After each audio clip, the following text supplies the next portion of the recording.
Hello, everybody. It's me again, Shalita O'Neill, founder and CEO of Fostering Change Network, and also the creator of Nonprofit Visionary Academy. And today, I wanted to share a little knowledge with you around how to plan a successful launch event for your nonprofit organization. So, as I've shared before, I started a nonprofit 8 years ago that I raised about $2 million for over the course of that time. And, we worked with young people in foster care or that were leaving the foster care system. So over those 8 years, I have planned so many different events, so many different launch parties. We had a rebranding back in 2013.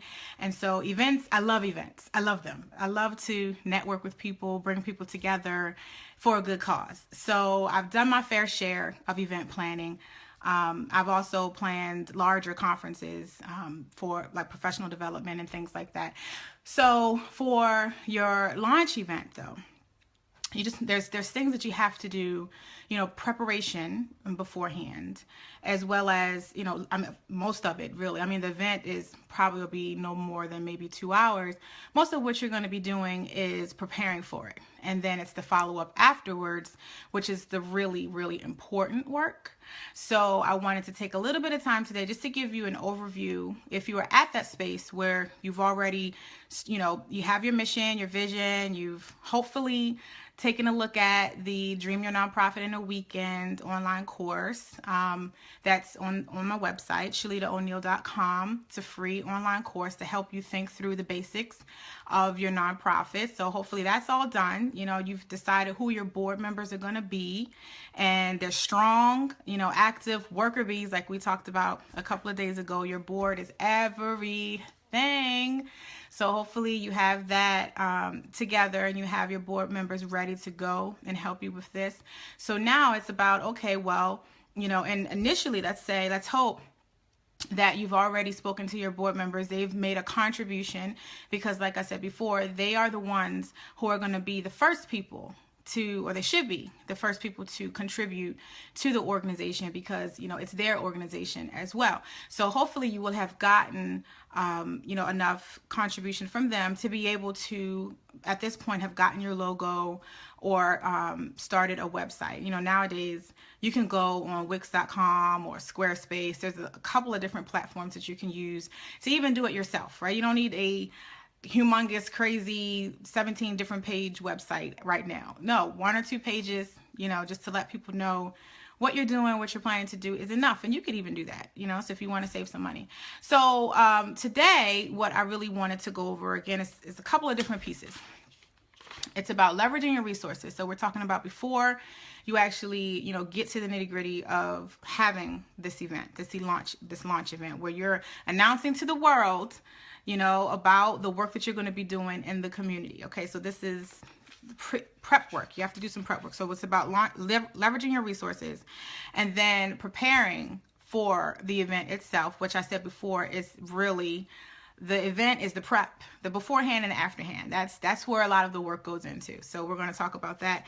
And then we're going to get to the event, like what should be happening during the event, just some logistical things that could help you to make sure that you're focused, on the reason why you're there and that you actually engage the people that are coming to learn more about what you're doing. And then after the event, so we'll talk about posts. So what are a couple of things that you can be doing or should be doing to make sure that you reinforce what happened at your event. Okay? All right, so let's get started. So leveraging your resources. When we're talking about planning, your launch event or planning your event, again, I want to go back to your board. So when you're thinking of where are you going to host this event, your board is the support there. So whatever connections or networks that your board may have, or even if they're open to hosting the event at their home or at their place of business, or if they know people, which, we've already talked about that, your board is well connected. So they may know people who have different venues, maybe in the community that may be open or willing to sponsor. So you don't have to pay for the venue. You should not be coming out of your pocket, at least very minimally, for the launch party. So you want to make sure that you tap into your board. So that's definitely something that a conversation that needs to happen with your board. Okay, well, where are we going to have it? And we don't want to spend any money. So we want to talk about that. So make sure that you get your location. Okay, bam, you got your place, right? You don't have to pay anything. All right. Then you want to make sure that you actually charge for the tickets. And some people will say, well, why do I need to? I just want everybody to come and hear about my organization and everything like that. Yeah, but this is also a fundraiser for you. So understand that in order for you to be able to, again, when we're talking about seed dollars and getting the support that you need to be able to to be able to deliver the services or start the work that you need to do. So this is a piece of that. So this is a fundraiser, okay? And make it perfectly clear when you're communicating with people about what this event is. It's for you coming out and letting people know about what you're doing, but it's also an ask that it's a fundraiser for you so that you can do the work that you're going to be telling people about at the event. So you want to be clear about that, and be clear when you're communicating about the fact that you're charging for tickets. When people are like, well, what are you using the money for? Okay, this is seed money. This is for me to be able to get everything up and going. I need equipment. I need this. I need that. So this is to get you up and running. Also, what I'm thinking too, when people say, well, how many people do I need to invite to to my event? And don't sell yourself short. At the end of the day, this is your vision. You're passionate about it. You know what it is that you're going to be doing for the community. Invite. So let's just throw a number out there to give you an idea of, as you're thinking through the money piece. Okay, so this is a fundraiser for you. So how much can you gauge because you need to set a goal for how much do you want to raise this evening or at the event. After the event is over, how much income is this, or revenue is this event going to generate for your organization? So just put in a rough number on it. Let's say you invite 100 people and you charge for tickets, a $50 donation. Right there, that's $5,000. Okay, before we were talking about raising $5 and at least $5,000 in 90 days. That's $5,000 just off the brink. And it's not necessarily just coming from people who are attending, because there will be people who can't attend your event that will still support you and make a contribution. So what I'd also say too is it's going to also depend on the types of things, what kind of event you're having. So if you're just having a short meet and greet, maybe with a couple of pastries or, some coffee and tea, then that's going to, that's going to influence what is reasonable to ask for a ticket. You're not going to have people come together for 2 hours and have some light snacks and ask for $100 per person. That doesn't make any sense. So if you're having an event where dinner is going to be provided, or there's activities involved that cost money. So on the logistics side, how much you're going to need to either raise or get sponsored, for this event is how much you're going to charge. It's going to influence how much you ask for your tickets when you're selling tickets to your event. Okay. So if you're having something at Dave & Buster's and, part of that is you had to pay for tokens or something like that, or like game cards or things like that for a certain amount of people. So really, again, this event also requires a budget. So every event that you have, you're going to need to have a small budget attached to it. So sitting with your board members and looking through, okay, my venue, where am I going to have this event? Hopefully you can get it sponsored, but if not, and there's a small fee attached to it, you want to take that into consideration. Are you feeding people? If you are, if there a cost to that, is someone covering that cost? You want to make sure that you cover that in your budget. Printing costs, okay? You want to print up some name badges, or if you want to print up different activities. So make sure as well, when you're talking about preparing for your event, that you have a budget and you have an idea of what things are going to cost, number one. And then number two, you can go from there and say, okay, well then I'm going to get this sponsored, or let's ask if they can, sponsor. But you want to have the numbers attached to what it will cost, so you have a good idea of what you're dealing with, and then also of the tickets, the prices that you want to charge for the tickets. Okay, so people will feel better about if you're having an event where they come and They may have some drinks there. There might be some music there. There might be, people will pay $75 or, something like that for an experience of that nature.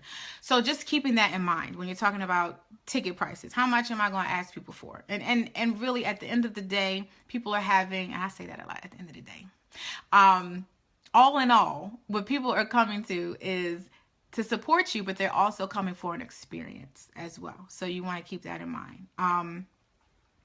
Right. So moving to the prep. Okay. So hopefully by this time, your board has, jumped in there. They have contributed to what you're doing.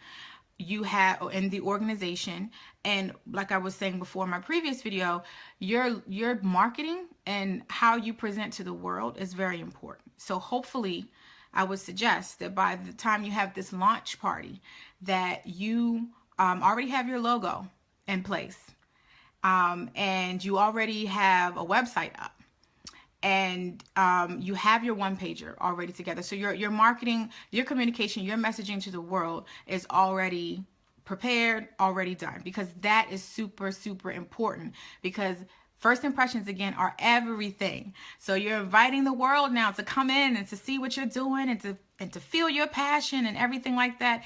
But if your marketing is, be like, oh, nice, that's cute. No, you don't want to be cute. You want to be taken seriously.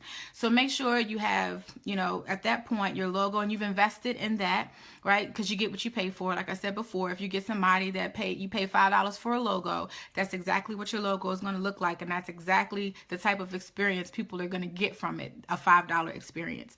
So make sure that you're putting some some thought and quality into how you're presenting to the world, into your marketing, into your website, right? Because these are things that people are going to be seeing when they come to the event and before they come to the event. As you're marketing the event and inviting people, these need to be really in place. So your invites, and as we already know, I don't want to get too into the weeds about things because I'm very detail oriented when it comes to events. But when you're inviting everybody, you have the online electronic invite systems. You got Eventbrite, that's the one that I use. There's plenty of other ones out there. Whatever ones you use, make sure that you are collecting. You can create a registration page. Make sure that you're collecting the name and email address, but also the phone numbers. Those are like, if you want to add different questions when people are actually paying for their ticket or signing up to come to the event, there's questions that they're answering. Make sure that you include those at the minimum, those three things.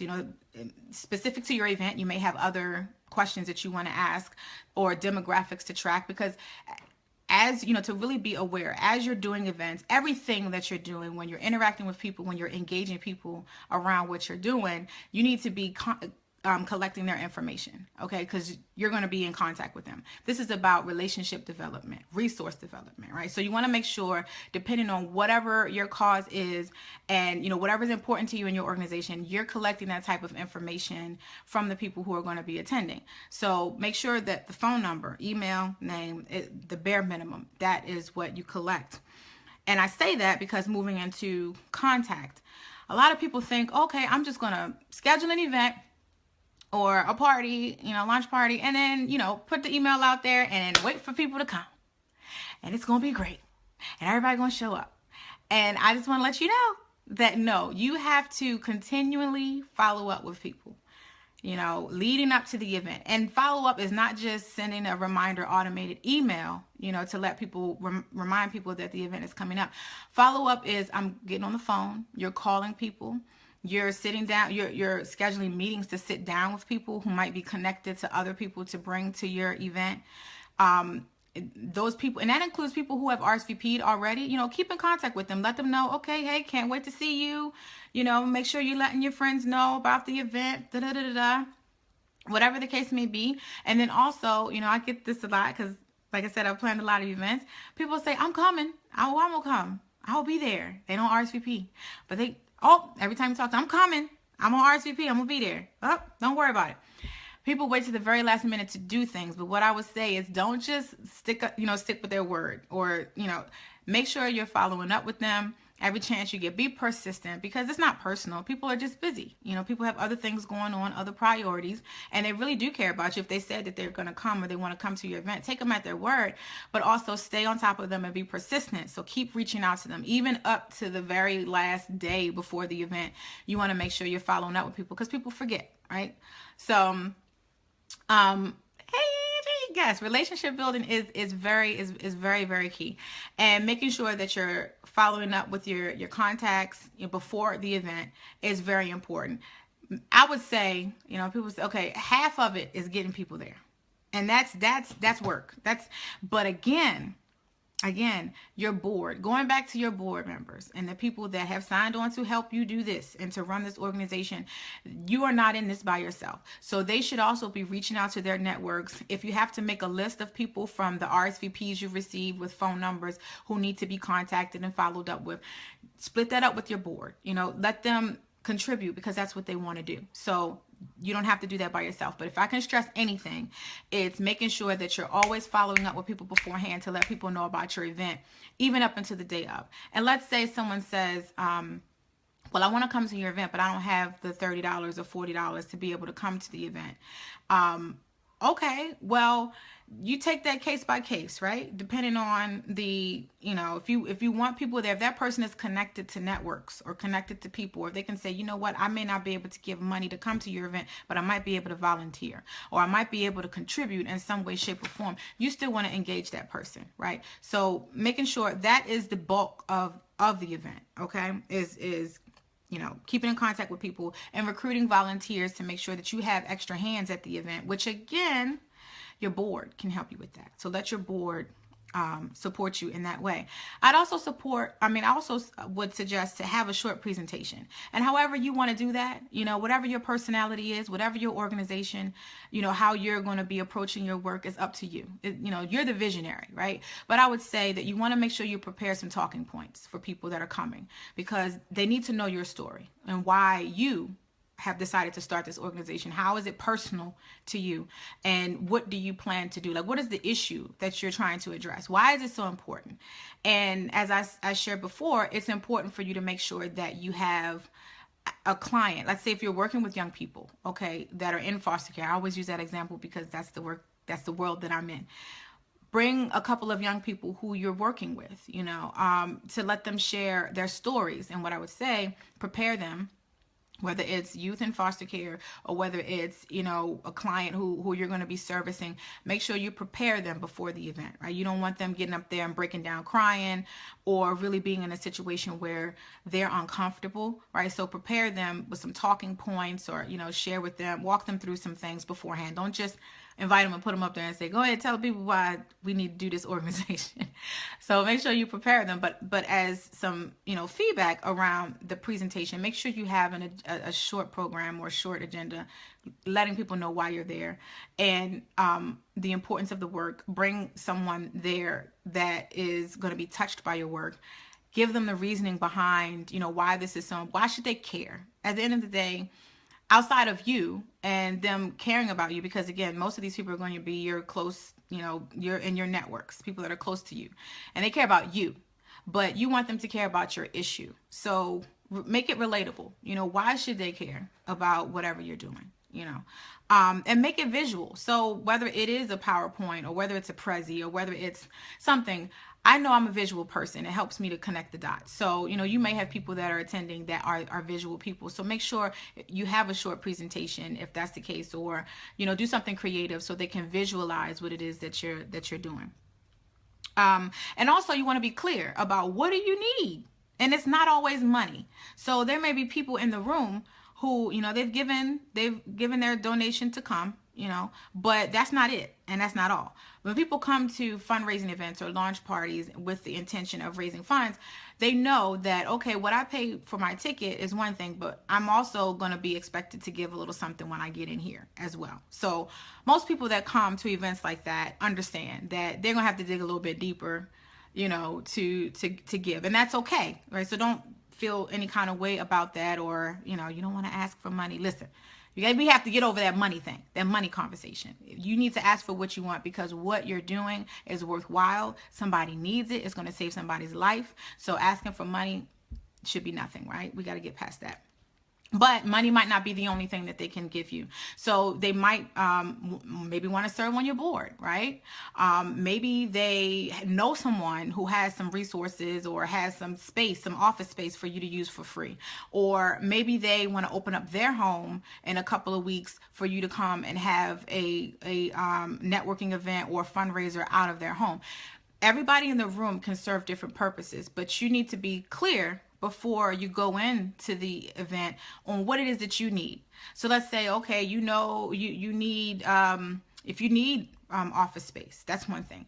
If your goal, which, we said before, make sure you set a goal for your launch party. If your goal is $5,000, you can say, everybody, our goal is to raise $5,000 for, we need equipment. We need to, maybe put some money up for printing supplies, or we need to order certain things, for the organization and, whatever. Make sure that you know what it is that you need. 3 or 4 things, you don't want to overwhelm people that are coming with all these different things that you need, but 3 or 4 things that are really important to you that you need help with. Make sure that you know what those are and that you're communicating those to the people that are attending. I would also say, look into your networks and your boards network. So again, bring your board on board and see, for a photographer. You want to capture the moment. You want to capture the event. And you also want to be able to develop your own authentic marketing materials, because there's a lot of stock photos and everything out there, which is great, but people really connect to real photos, real people doing real things in the moment. So I would reach into your networks and see, can someone come and volunteer their time for 2 hours with a professional camera? And at the end of the day, if you don't have a professional camera, just as long as someone's taking photos that can be used, I would suggest, because I'm saying, the marketing experience, you want to make sure that you're really putting out quality marketing when you can. So if there's someone that's willing to pro bono donate their services to come and take some pictures, I would make sure you do that. So that way, on your website and when you're developing your brochures, you can have some pictures there. And if you can get a videographer, that's even better too. Get a photographer, videographer, take a couple videos of people who are there, who came because they wanted to see, what you're about, and they were moved by the experience. And, make sure you capture that, because people, when we're talking about social media, when you want to put that out there and let people know what you're doing, you're going to need those pieces of marketing to do that. You don't want it to just be in your mind like it's a dream you had. No, it actually happened, and we want other people to join in on that experience as well. So make sure, if you can do that, get a videographer or a photographer pro bono. And there's so many people who are really good, who want to, again, philanthropic, give other people the opportunity to support you. People want to help you. Like, don't take that blessing away from them, or think that, they're going to want money, or because I don't have the money to give them, I'm slighting them in some way. No, there are people out there who really want to give their talents to a really great cause, and yours may be the one for them. So let them support you. Bless them by letting them bless you. Okay. And that's in everything that you do. So let's get to the event. Okay. So at the event itself, again, you want to make sure you have your volunteers there. You want to make sure you have people greeting, your volunteers greeting people as they're coming in, taking coats, whatever that is. You want to have your sign-in table. You want to make sure you have the name tags of people printed up who have RSVP'd, and Eventbrite and other different platforms make it very easy. And I'll say that it may sound very trivial, but I've had events where, people are sensitive about name tags. If they don't have their name tag there, or if they have to handwrite their name on the name, they feel some kind of way about that, especially if they donated or contributed to come to the event.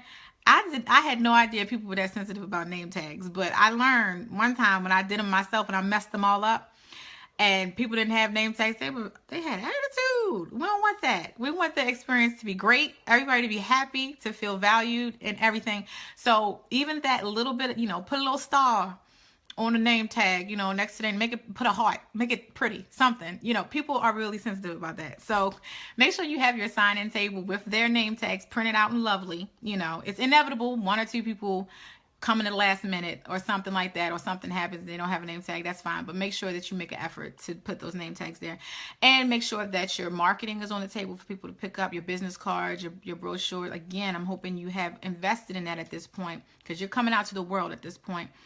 I'd also suggest to have a donation table. So there are people, and having one or two people who you trust to be at the donation table, whether that's somebody on your board members, or somebody that you trust, because we're talking about handling money now. And as much as we love people, people's situations, sometimes somebody you trust that's handling the money at the donation table, so people can come and write checks. Or I would suggest, if you have a Square reader or a PayPal reader or something like that, and you have a tablet, that you have that there at the table for people who want to come over and make a donation or pay extra. We're in the technology age. We have to get with it, okay? Be prepared. Everybody doesn't take checks. Everybody doesn't like to give checks. People have credit cards. People want to go online. People want to donate. So make it as easy as possible for those people who want to give more to your organization. Have that set up there, along with sign-in information and things like that, so you can keep in contact with people. And like I said, you'll have your short agenda.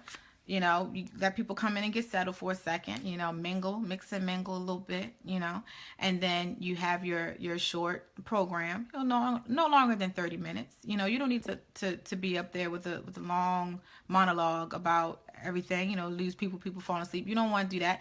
Get up there, keep it short and sweet. Have one of the people, or the people from the population that you're working with, come up, tell them about their experience, tell them about why this is important, and then let people mingle. Let people do what they do. You walk around the room, and mingle and talk to people. Introduce yourself. Get business cards. Give business cards.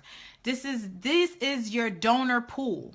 I want you to understand that as we're building our relationships and building our relationships specifically with individuals, because like I said, individuals are everything. They will save you when a foundation decides they no longer want to fund you anymore. It's the people. So make sure you're mixing and mingling with people, and getting that information and taking it back and entering into whatever database you use, whether it's MailChimp, whether it's, you have something sophisticated, whatever it is. Make sure that you are putting all of the information that you've collected from that night, as well as what people say they can do. So there will be people who will say, I know these 3 people I want to connect you with, follow up with me. Okay, on the back of that business card, you make yourself a note so you won't forget, because you're going to be talking and everything like that. And make sure that you follow up with that person afterwards. And that's what leads me into after the event, right? Oh, before we get to that, make sure during the event you thank your board. You thank the volunteers. You thank if there's anybody that sponsored anything for your event. Make sure you put them out there and you thank them thoroughly.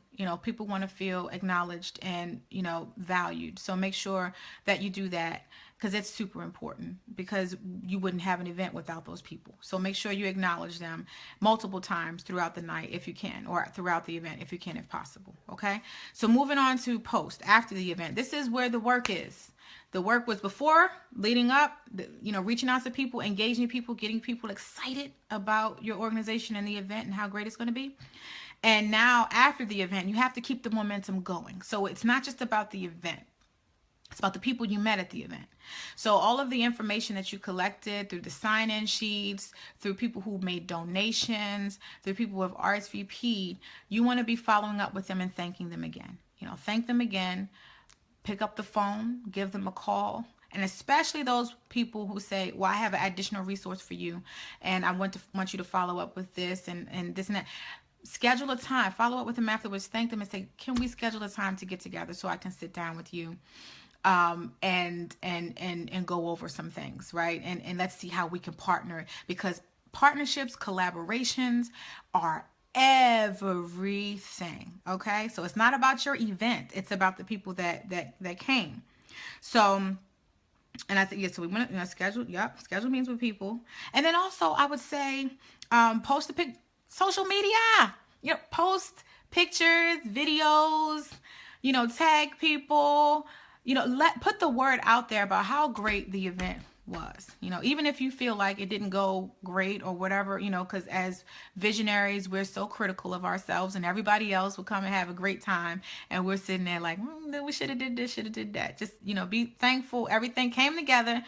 Put it out there about the experience, about what happened, and then allow people to still donate. So just because they weren't there physically doesn't mean that they can't donate or contribute to your cause, right? So after the event, and the marketing, so like the videos, the pictures that you've taken from different people that are going up are going to help recreate that experience for people and encourage them to want to support you. So make sure that you're putting it out there. Don't keep the pictures to yourself.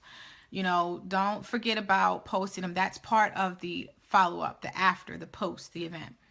And one of the last things that I'll say is for those who haven't gotten your 501c3 status before your launch party, right? Because there may be some of you're waiting on your paperwork. You're trying to figure that out, but this is going to be an event where you're collecting some real contributions, right? It's one thing if someone says, here you take $10, when they don't care about a tax deduction or anything like that. But when people start giving hundreds of dollars and things like that, they want a tax deduction. So if you haven't already gotten your paperwork or filed your paperwork and gotten the approval from the IRS, you may want to consider getting a fiscal agent. And that is pretty much just another nonprofit organization who is allowing you to use their 501c3 status for the purposes of collecting donations. So it could look a couple of different ways. It could be an organization that's what they do. Because I know in Baltimore, there's a couple of organizations that they're just fiscal agents. There's some people who don't plan on getting 501c3s, or, it's taking a moment for them to do that. But in the meantime, the fiscal agent oversees the financials, the bookkeeping. They cut the checks. They, when you have to pay people, they accept the donations. They handle your money and keep an accurate bookkeeping of your money for you, as well as some other things. Some people may provide additional admin support, whatever. I would suggest you to do your research. I would suggest to reach out to your board members to get more information about that. But you have people or organizations who are just fiscal agents. That's what they do. And then you have nonprofits where, let's say someone who runs a nonprofit who would say, hey, okay, I'll be your fiscal agent for your launch event, or, I'll help you out. And that's good too. And it's more informal, but I'm a contract agreement person. So regardless of whether you respect or know that person and are close to that person, I would say also get an agreement of what that means, right? So they're going to be your fiscal agent, which means boom, boom, boom. Y'all sign it. So just in case, somebody get mad at somebody, then they want to not be your fiscal agent. Y'all know, y'all watch Judge Judy. You know how things can go down sometimes. So make sure you cover yourself and you have an agreement in place. But I say all this to say that if you have not received your 501c3 yet, consider getting a fiscal agent, one of those scenarios, so that you can be accepting money, and then the people coming can get a tax deduction for the money that they're contributing to you and to your organization. And I'd also say too that because we're saying you already have your logo, your marketing, your website, hopefully before this launch party, you can be sending people to your website. Make sure you have either a PayPal or some sort of donation portal on your website as well, so that when you're going out here even after the event, and you want people to engage and contribute and things like that, you want to make sure that they can just go to your website and do that. And that's an easy process. So these are just some logistics that you do to make sure that you're prepared for this event.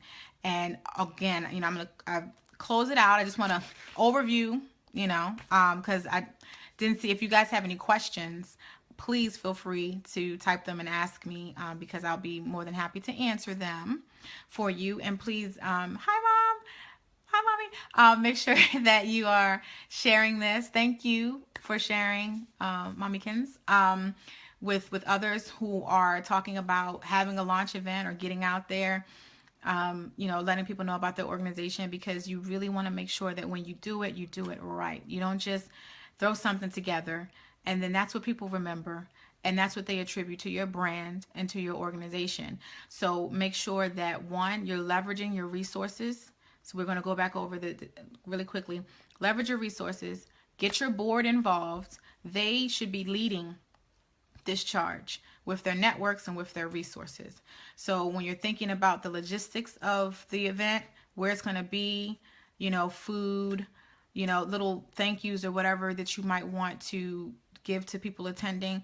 Make sure your board are an active participant and planner with you in that, because their networks are going to be the ones that you're going to be connecting to. You should be connecting to in order to get those things in place. You want to make sure that you're thinking through how much you want to charge for your tickets. It all depends on what kind of event you're having. If you're providing food, fun activities, or things that cost money, or things that are really building up this experience, that's going to add to the donation that you're going to be asking for. You want to be realistic about it, because it is a contribution and you don't want to go all crazy. I have a tendency to get kind of lofty with the events because I just love the details and everything. You starting out though. So make sure that it's reasonable so people can still come. And then make sure we talk about the prep. Make sure that you have your logo, your website, your one pager that answers all the questions about who you are, what you're doing, what you need, so people could take that with them, give it to their networks, or work on getting you some of the things that you need. Make sure you are contacting people like well in advance of your event. As soon as you announce it, which typically you should at least 6 weeks before an event, right? That's, we're talking about this launch event, right? So this is a smaller event. It's not like a conference or something huge. So 6 weeks is, 6 to 8 weeks before the event, put the word out there to people. From that moment, you are contacting people consistently. You are reaching out to people, meeting with them, bringing information about your event, giving them information on how to register, letting them know, contacting people.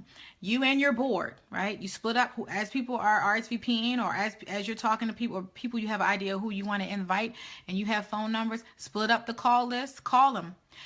A week or two before the actual event, all the people that have RSVP'd that say they're coming, and you're collecting their phone numbers and the registration form, call them. Give them a reminder. Hey, just a reminder.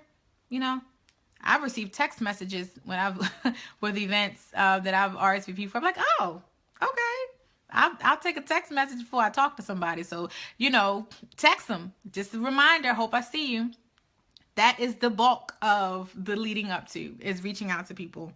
And then you want to make sure you have your presentation, a short presentation together that's concise. You don't want to be in there for 4 hours. 30 minutes to 45 minutes at the max is, and even if you want to do 20 minutes, it's up to you. But make sure you have that agenda, that presentation that you want to put out there on who you are, why you're doing this. Make sure you're including the population you're supposed to be helping, why it's important to them, and why should the people there care about what you're doing. Make sure you have that presentation together. You get your photographer, videographer. You have to capture the moment in a way that you can actually use that for future marketing for your website or social media, to let people know about what you're doing. You want to be serious about that. Get it pro bono, videographer or a photographer. Also, the event, make sure your volunteers are nice. They're greeting people. They're, mixing, mingling, whatever is needed. You want to make sure that you create an experience for the people that are coming. After the event, follow up. The event's about people. So follow up. You're building relationships. Give them a phone call. Give them a thank you. Sit down with them for lunch. Treat them to lunch. Find out who else you should be talking to. Who else they can connect you to. Building your donor base. Building that registry, so to speak, of supporters. Okay? This is what it's all about. And lastly, what I'll say is make sure that if you don't have your 501c3, your status, your tax ID exempt status, by the time you have this launch event, consider getting a fiscal agent, another nonprofit organization that can accept donations on your behalf, so that people can still get their tax ID or tax donation letters, tax deductible, for their purposes. Okay, so I hope this was helpful. And I hope you continue to join me every Wednesday and Friday at 12 p.m. Eastern for Nonprofit No Filter. You can trust me to be honest with you, to be real with you. We're going to have fun, but we're going to be real. We're going to get results. So I also hope that you subscribe at ShalitaO'Neal.com, which I'll put that in the description box, so that, I can keep in contact with you, give you resources. Right now, if you once you subscribe, we actually have a Seed Your Nonprofit fundraising plan that that goes into really deep detail regarding, okay, well, how specifically you want to raise at least $5,000 in 90 days. Well, how do you do it? I'm all about the specifics. So you sign up, subscribe on the website, and you'll get that automatically. Okay, so I will see you guys again when we say, what's today? Okay, it's Wednesday. Okay, I'll stop in real quick next one because it's Thanksgiving, the turkey day, people ready to eat and everything. So I'll stop in and share some things with you before you get down to cooking. Okay, so thank you so much for joining in with me, and I look forward to seeing you soon. Have a blessed one.